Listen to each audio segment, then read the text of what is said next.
ஆதிசங்கரர் நம்முடைய ஆச்சாரியார் சிறிய வயதிலேயே தன்னுடைய சமய பணியை ஆரம்பிக்கும் பொழுதே இந்த உலகத்திலே வளர்ச்சி ஏற்பட வேண்டும், வறுமை நீங்க வேண்டும், அனைவரும் சுகமாகவும் சுபிட்சமாகவும் வாழ வேண்டும் என்கிற நோக்கத்தோடு இந்த கனகதாரா ஸ்தோத்திரத்தை இயற்றினார்.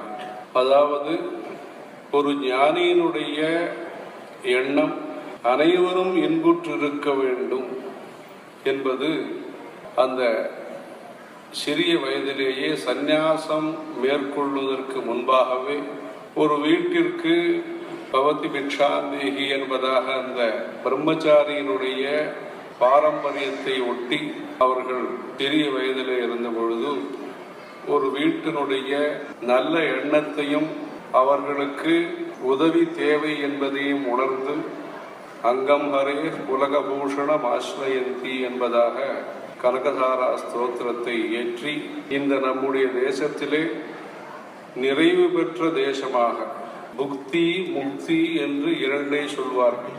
புக்தி என்பது பசியற்ற உலகம், சுபிட்சமான உலகம் தேவை. முக்தி அஞ்ஞானம் இல்லாத, அஞ்ஞான இருள் இல்லாத உலகம். ஆக இந்த ஆதிசங்கர பகவத்பாதர்களுடைய முதல் பணியே இந்த உலகத்திலே அனைவரும் இன்புற்றிருக்க வேண்டும். ஹர ஹர பார்வதி பதையே ஹர ஹர.